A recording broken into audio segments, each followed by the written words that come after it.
Tu t'es déjà demandé pourquoi tu réagis de certaines façons, d'une façon que tu ne comprends pas toi-même. Pourquoi tu as peur d'être abandonné alors que personne ne t'a jamais vraiment quitté. Pourquoi tu sabotes ce qui va bien.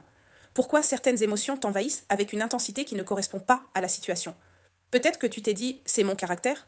Peut-être qu'on t'a dit que tu étais trop sensible. Peut-être que tu as fait des thérapies, lu des livres et que tu comprends tout, mais que tu continues quand même à rejouer les mêmes films.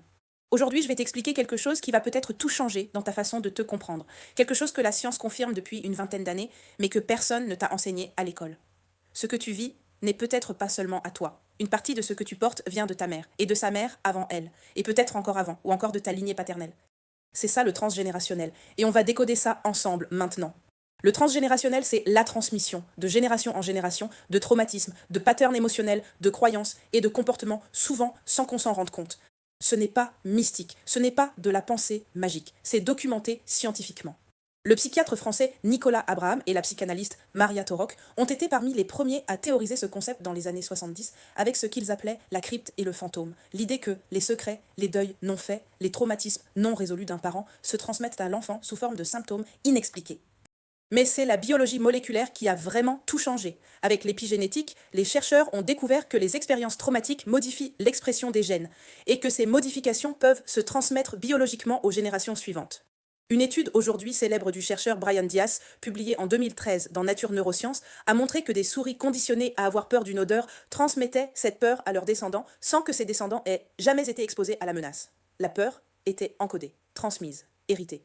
Des études sur les descendants de survivants de la Shoah, menées notamment par la chercheuse Rachel Yehuda, ont montré des résultats similaires chez l'humain, des profils hormonaux et des réponses au stress altérées chez des enfants et petits-enfants de survivants sans qu'ils aient vécu le trauma directement.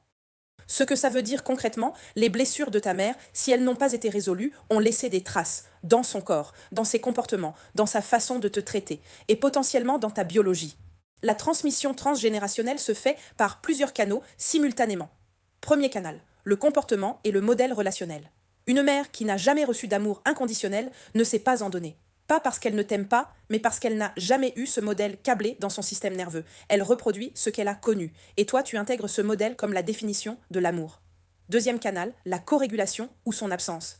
Les neurosciences montrent qu'un enfant apprend à réguler ses émotions grâce à un parent régulé.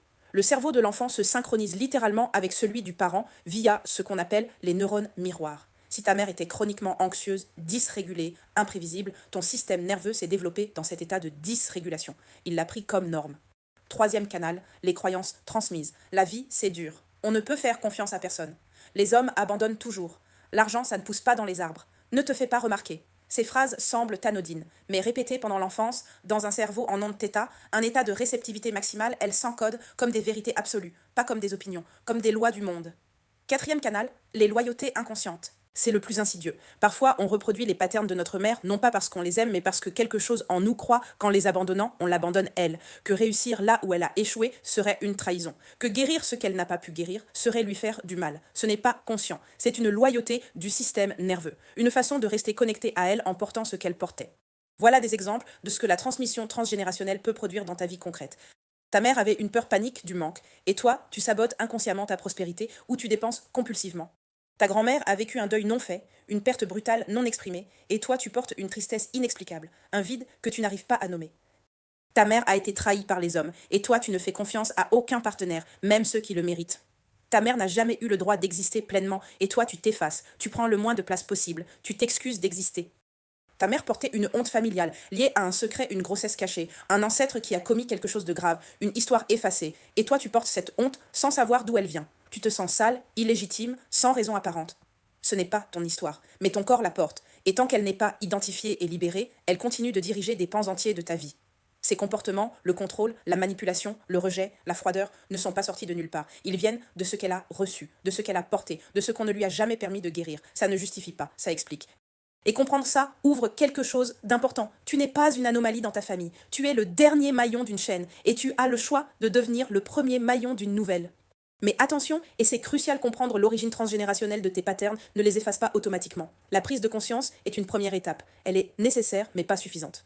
Ces patterns sont encodés dans le corps, dans le système nerveux, dans la mémoire cellulaire. Ils se libèrent en travaillant directement là où ils sont stockés, pas juste dans la tête. Ce que je veux que tu retiennes aujourd'hui, c'est ça. Tu n'es pas brisé. Tu n'as pas un problème de personnalité. Tu n'es pas trop sensible, trop compliqué, trop difficile. Tu portes, et ce que tu portes peut être posé.